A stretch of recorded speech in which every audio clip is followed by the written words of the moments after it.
우리는 흔히 시작은 반이다, 그런 얘기를 많이 합니다. 그렇습니다. 시작하지 않으면 아무런 일도 일어나지 않기 때문에 시작은 반이다, 참 맞는 말입니다.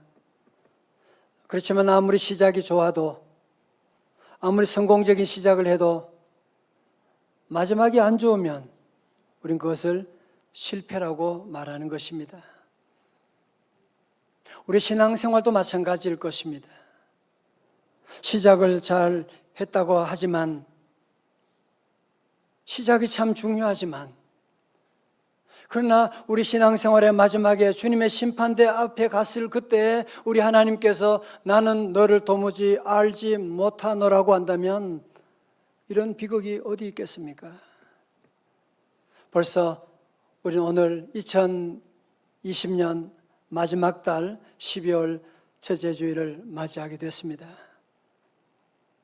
한 해도 보면 1월이 있고 12월이 있는 것이고, 오늘 저와 여러분 인생도 보면 시작이 있고 마지막이 있다는 것을 우리에게 말씀하고 있는 것이거든요. 성도 여러분, 정말 우리는 인생의 마지막을 정말 의식하면서 준비하면서 살아가십니까?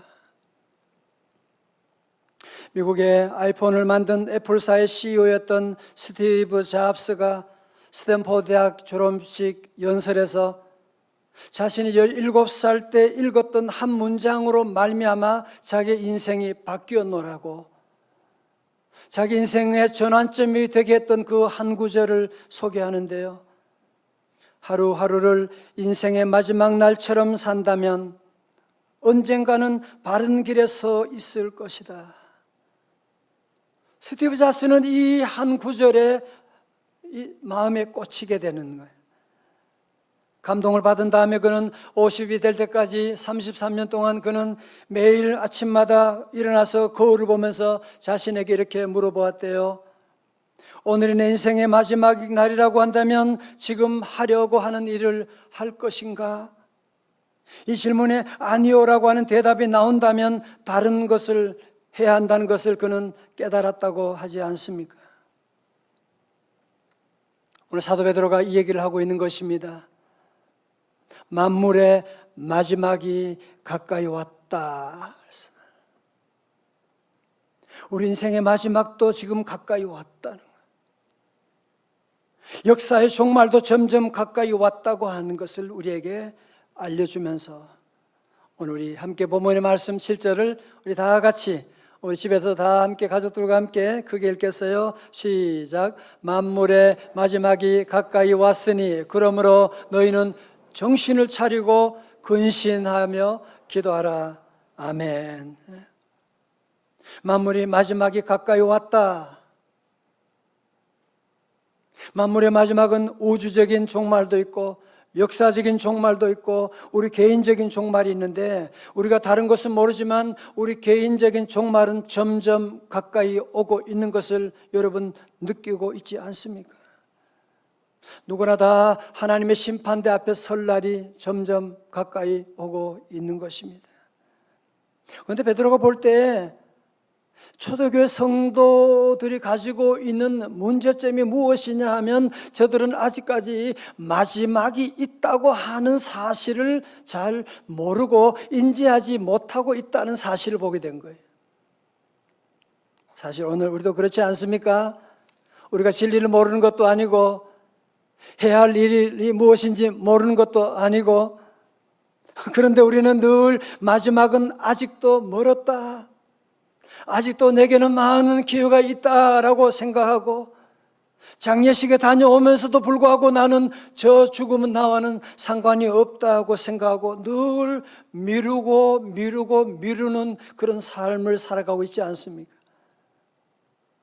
오늘 베드로는 이 사실은 너무너무 안타까워서 오늘 말씀의 서두에서 만물의 마지막이 가까이 왔으니라고 저들에게 강하게 말씀하고 있는 것이거든요. 사랑하는 성도 여러분, 오늘 2020년의 마지막 달 12월, 그동안 여러분 모두 한 해 정말 수고 많으셨습니다. 그런데 그 중에도 12월이 중요한 이유는 무엇이냐 하면, 12월을 우리가 잘 살아야지 그것이 내년 2021년 1월로 연결되어지는 것이지. 무슨 새해가 되면 새로운 달력을 달면 새로운 일이 전개된다, 그거 생각하는 사람 누가 있습니까? 여러분, 그런 의미에서 오늘 이 말씀을 통해서 우리 모두가 코로나 12를, 여러분이 12월을 통과하는 지혜, 핵심, 키를 여러분이 다 세 가지 발견할 수 있는 여러분 다 되시기를 주님의 이름으로 축원합니다. 여러분 7절 말씀 다시 읽을까요? 오늘 요절이에요. 다 외우셔야 돼요. 다 같이요. 크게 시작. 만물의 마지막이 가까이 왔으니 그러므로 너희는 정신을 차리고 근신하여 기도하라. 아멘. 자, 코로나 12월을 통과하는 첫 번째 지혜는 무엇이냐? 기도하라입니다. 기도하라는 것은 늘 말씀하고 늘 듣게 되는 그런 말이긴 한데, 오늘 베드로는 여기에서 기도의 방법론을 제시하고 있어요. 첫 번째로 기도할 때 어떻게 하라고요? 정신을 차리고 기도하라는 거예요. 정신을 차리고는 원어로 보면 소프로네오인데, 쓸데없는 일에 마음 빼앗기지 말고 맑은 정신으로, 그런 뜻이고, 영어에서는 be clear minded라고 되어 있습니다. 다음에 나오는 근신하여 기도하라고 했는데, 근신하여라고 하는 말은 마음을 가다듬고라고 하는, 영어로는 self-controlled라고 그렇게 번역하고 있어요. 그래서 정리한다면 우리가 기도하는 것 좋은데, 그러나 기도할 때 정신을 차리고 맑은 정신으로, 쓸데없는 일에 여러분 정신을 빼앗기지 말고, 자신을 내려놓고 자신을 절제하면서 기도에 힘쓰라, 이런 말씀을 하고 있습니다. 성도 여러분, 지금 만물의 마지막이 가까웠는데 사도 베드로가 왜 기도하라고 하면 기도하면 됐지, 왜 이런 말을 강조했을까요? 여러분, 그 이유는 베드로 당시에도 기도하는 교회, 기도하는 성도들이 많이 있었지요.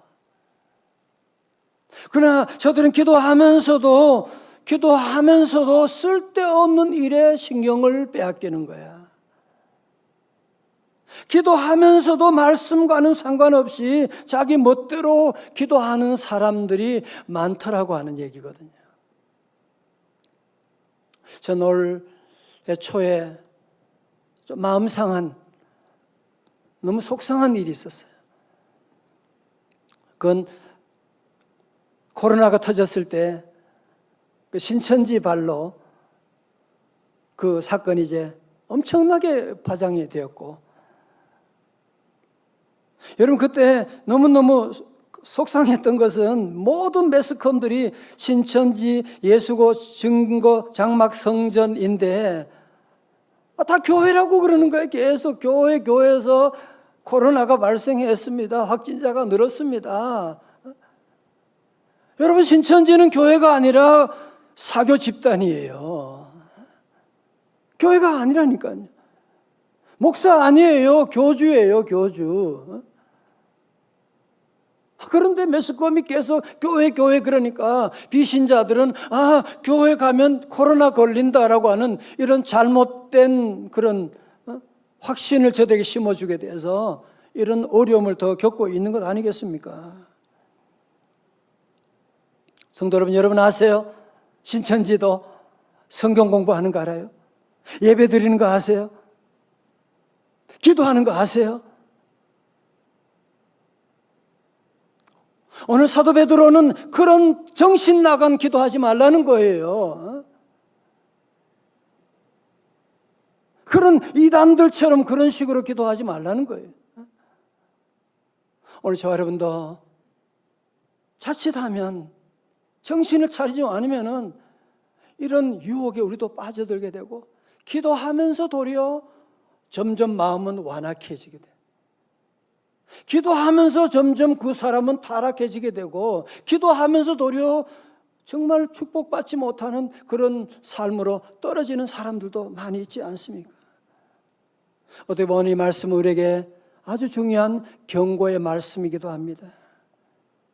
우리 기도 시간보다 더 중요한 것은 정신을 차리고, 말세에 온갖 유혹들이 너무너무 많고 교회를 혼란시키고 교회를 해체하려고 하는 유혹이 많은 이때에 우리 성도들은 정신을 차리고 클리어 마인디드 하고 자신을 절제하고 제멋대로 아니라 말씀 중심으로 기도에 집중해야 할 줄로 믿습니다. 여러분, 사실은 사도 베드로가 이 말씀하게 된 배경이 있지 않습니까? 자기 경험이거든요. 자기 실패 경험이거든요. 예수님과 함께 겟세마네 동산에 올라가면서 주님이 사랑하는 세 제자 베드로와 야고보와 요한을 데리고 가시면서 이제 내일 십자가 앞두고 주님이 저들에게 나와 함께 깨어 기도해 줘. 내가 너무 마음이 지금 무거워 지금. 그런데 베드로는 어떻게 했어요? 정신 차리지 못하고 기도하지 못하고 깊은 잠에 빠지게 됐습니다. 그때 우리 예수님께서 깨우시면서 하시는 말씀이 너희가 나와 함께 한 시간도 이렇게 깨어 있을 수 없더냐? 시험에 들지 않게 깨어 기도하라고 말씀하시고, 여러분, 정신 차리지 않고 기도하지 않은 그 결과가 뭐예요? 말고의 귀를 잘라버리게 돼요. 정말 해서는 안 되는, 예수님을 부인하게 되는, 한 번도 아니라 3번이나 부인하는 끔찍한 사고를 저지르고 말게 된 것이거든요. 베드로는 이 아픈 사실을, 경험을 가지고 후배들에게, 후배 믿는 성도들에게 얘기하는 거예요. 나는 지난날 정신 차리지 못하고 잠들어서 기도 제대로 못했다고 이런 아픔이 있었는데, 제발 너희들은 마지막 때에 세상에 많은 유혹이 있을 때 정신을 차리고 근신하여 기도하라. 다시 아멘. 사랑하는 성도 여러분, 기도할 날이 많이 남지 않았습니다. 여러분, 새벽 기도할 수 있는 날이 많지 않아요. 만사에 다 때가 있는 겁니다. 시험도 보기 전에 공부해야지요. 그죠?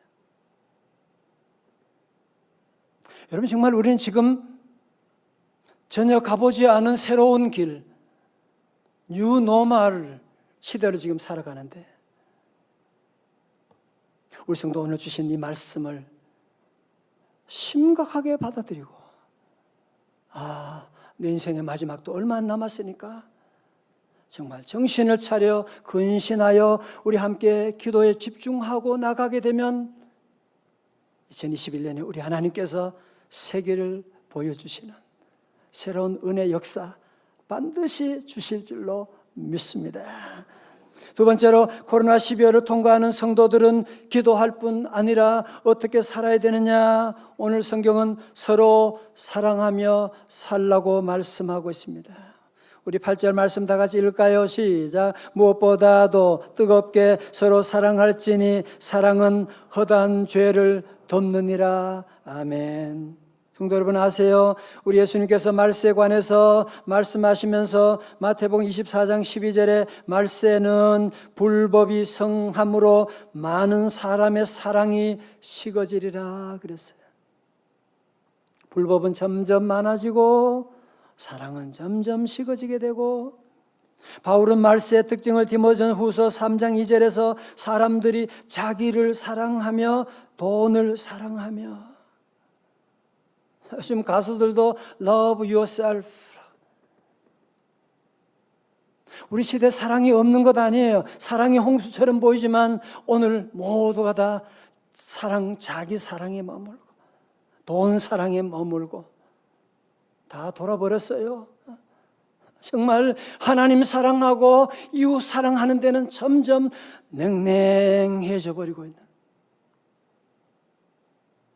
여러분, 말세 이 말씀이 그대로 지금 이루어지고 있지 않습니까? 지금 오늘 그래서 베드로는 우리에게 사랑하되 어떻게 사랑하라고요? 뜨겁게 사랑할지니. 영어로는 deeply, 깊이 사랑하라고 하는 거예요. 원어로 보면 에크테네로 끝까지 서로 사랑하라고 말씀하고 있는 거예요. C.S. 루이스는 참된 사랑은 어떻게 하는 것이냐 이렇게 정의했어요. 불같은 감정이 사라진 뒤에도 상대방에게 변함없이 헌신하는 것이 참된 사랑이다. 여러분, 사랑이 뜨겁게 타오를 때 누가 사랑하지 못하겠어요? 그러나 사랑이 식어졌을 때에도, 나이가 들었을 때에도, 여러 가지 많은 어려운 상황이 왔을 때에도 변함없이 사랑하는 그 사랑, 끝까지 서로에게 헌신하는 그것만이 뜨겁게 사랑하는 것이고,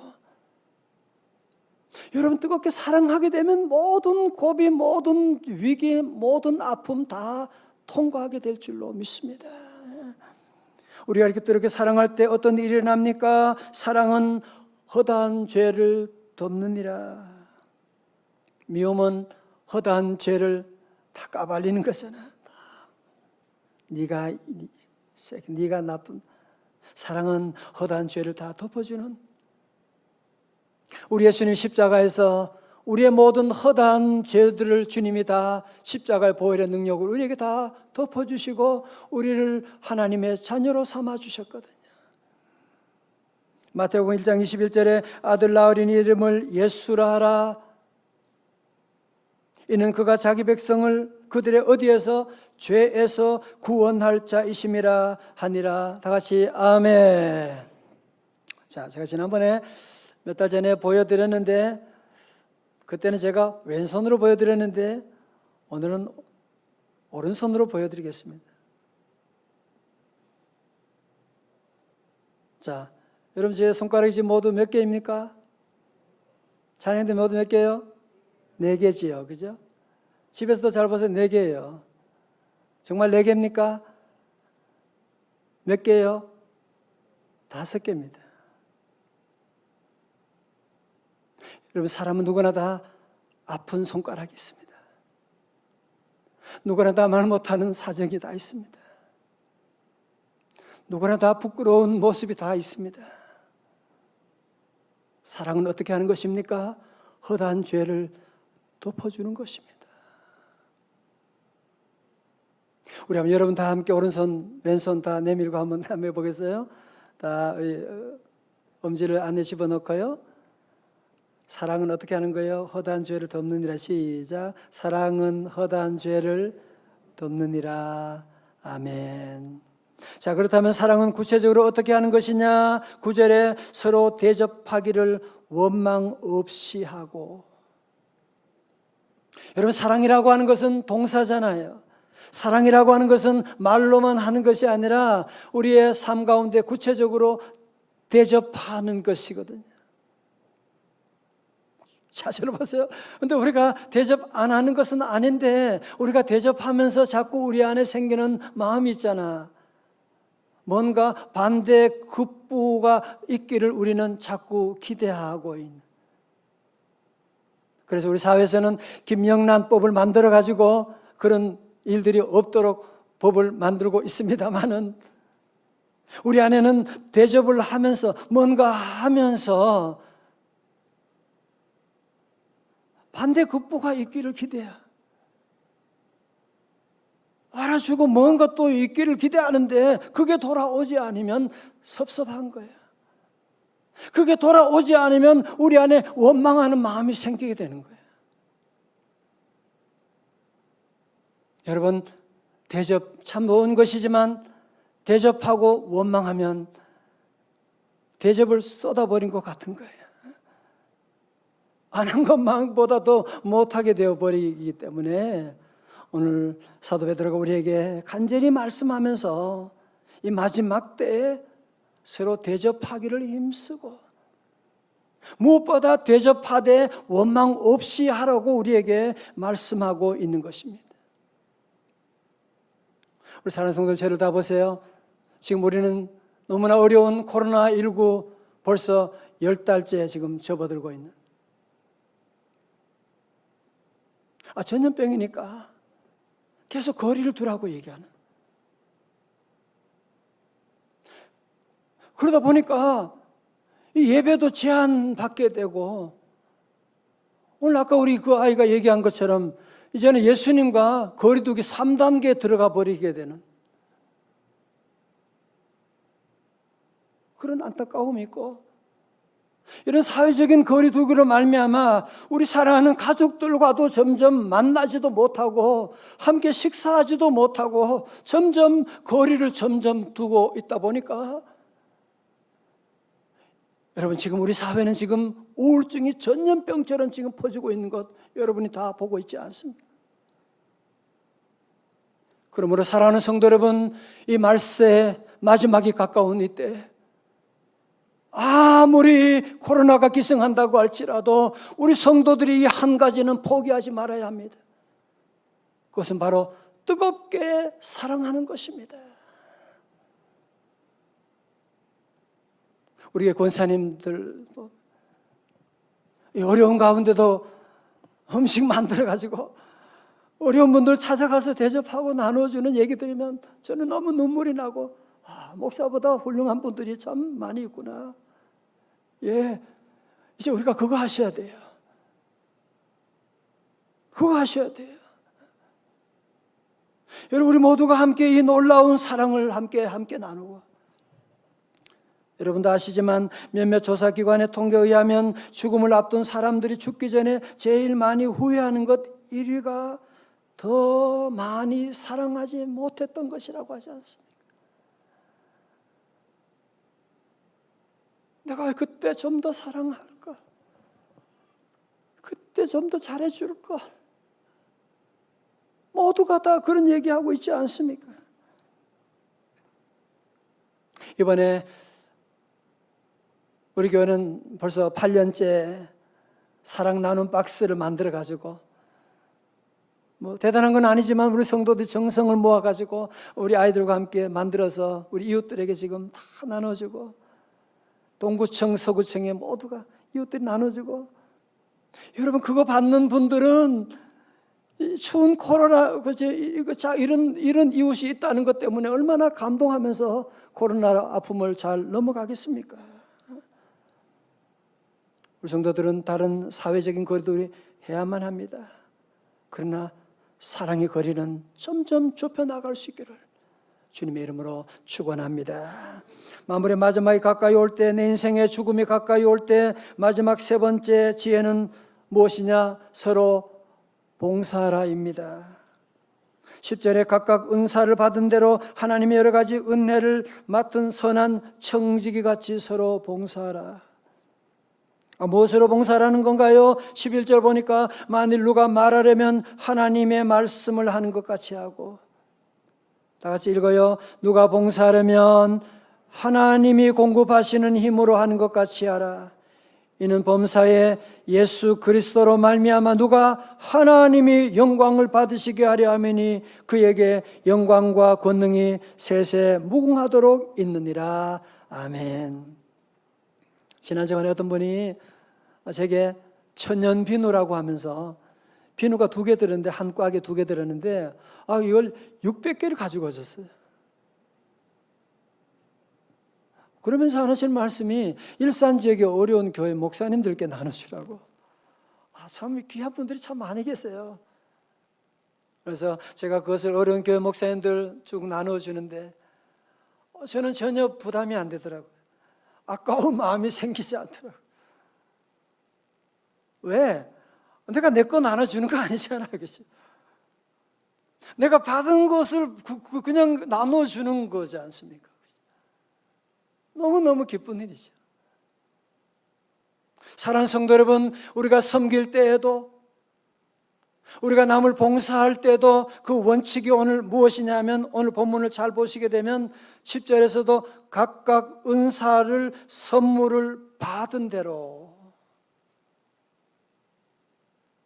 11절에도 누가 봉사하려면 어떻게 해요? 하나님이 공급하시는 힘으로 하는 것 같이 하라. 자꾸 우리는 내 것으로 한다고 생각하니까 아깝고 힘들고 자랑하고 싶고, 그런데 아닙니다. 모든 것이 다 우리 주님께로부터 왔는데, 어떤 집에 애가 치아가 좀 모양이 안 좋았나 봐요. 삐뚤삐뚤했는지 학교 갔다 와서 엄마한테 막 울면서 애들이 자꾸 놀리잖아. 빨리 치아 교정해줘. 막 그래. 아니야, 그거 비싸. 그거 나중에 해줄게. 막 또 울면서 왜 엄마가 날 낳을 때 이렇게 치아도 하나 없게 이렇게 날 낳았잖아. 엄마가 이렇게 낳았잖아. 그러니까 엄마가 한마디 했대요. 얘야, 내가 너 낳을 때는 이빨이 하나도 없었거든.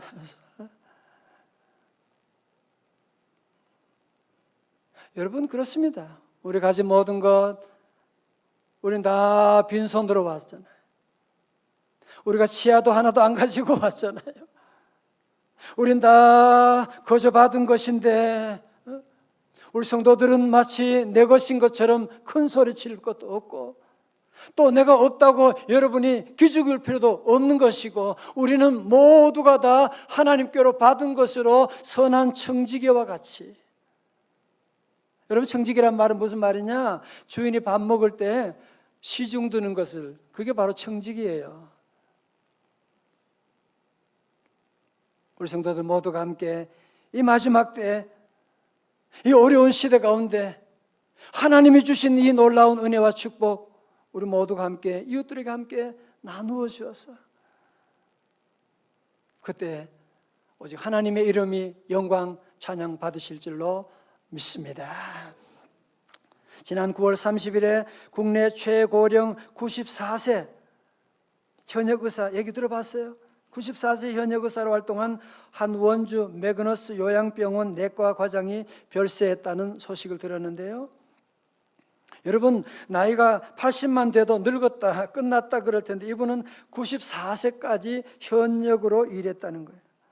독립운동가이자 의사였던 아버지와 독립운동가 어머니 사이에서 태어난 고인은 1949년 고려대 의대 전신인 경성의학 여자전문학교를 졸업해서 산부인과 전문의를 취득했으며 40년 전에 의사인 남편이 먼저 세상을 떠난 후에 병원을 정리하고 수십 년간 무료 진료 활동을 펼쳤으며 94세 돌아가시 직전까지 매일 10명 이상의 환자를 진료했다는 거예요. 저는 목사로서 항상 궁금한 게 있잖아요. 이분 종교가 뭘까? 이분은 1909년부터 2019년까지 6대째 크리스천이고 집안에 믿지 않은 사람이 한 명도 없다고 하면서 이분이 하는 말이, 전 어려서부터 크리스천인 아버지가 환자를 돌보는 모습을 봤기 때문에 그대로 해요 이야기 들어주고 공감해주고 사랑해주죠. 그분들 마음속으로 들어가는 거죠. 사실 공감만 해줘도 아픈 게 다 나을 수 있거든요. 여러분, 이것이 바로 선한 청지기 같이 봉사하는 것 아니겠습니까? 하나님 주신 은혜, 그 재능 가지고 섬겨 나가는 것일 뿐이고, 이분이 우리나라 국내 최고령 현역 여의사라고 한 이름으로 각종 TV 프로그램에도 나와서 하는 지론은 뭐냐? 사랑으로 어떤 병도 나을 수가 있다. 우리말로 하면 사랑은 허다한 죄를 덮어주느니라, 그 말씀이잖아요. 저는 이분의 기사를 보면서 이 어려운 시대 가운데 교회에 대한 여러 가지 많은 잘못된 이미지 가운데 우리 성도들이 이분처럼, 여러분 나이가 들어도 94세까지는 여러분이 다 일하셔야 돼요. 맡은 일을 감당하고 기쁨으로 감당하고 섬기며 사랑하며 나간다면 이 땅이 얼마나 하나님이 사랑하시는 아름다운 나라로 바뀌겠습니까? 사랑하는 성도 여러분, 2020년은 은혜보다 참 힘든 한 해. 그러나 정말 여러분 잘하셨습니다. 수고 많으셨습니다. 우리 교회 구석구석 이름도 없이 빛도 없이 헌신하시고 너무너무 감사드리고, 여러분 지금 12월이 너무너무 중요합니다. 이제 우리 인생에도 마지막이 점점 성큼성큼 다가오고 있는 이때, 이제 우리가 더 이상 세상에 마음 뺏기지 말고 마귀 유혹에 여러분이 흔들리지 말고 2020년 12월을 살아가면서 이 12월이 내 인생의 마지막이라면 나는 무엇을 할 것인가 깊이 고민하면서 오늘 사도배를 통해서 우리 주신 세 가지, 첫 번째로 정신을 차리고 근신하여 기도하고, 두 번째로 뜨겁게 사랑하고, 세 번째는 뭐예요? 우리 모두 받은 은사로 받은 축복으로 서로 봉사하며 오직 하나님께만 영광 찬양 올려드리는, 그래서 새로운 해를, 새로운 길이 열리게 되는 놀라운 축복이 모두에게 함께 하시기를 주님의 이름으로 축원합니다.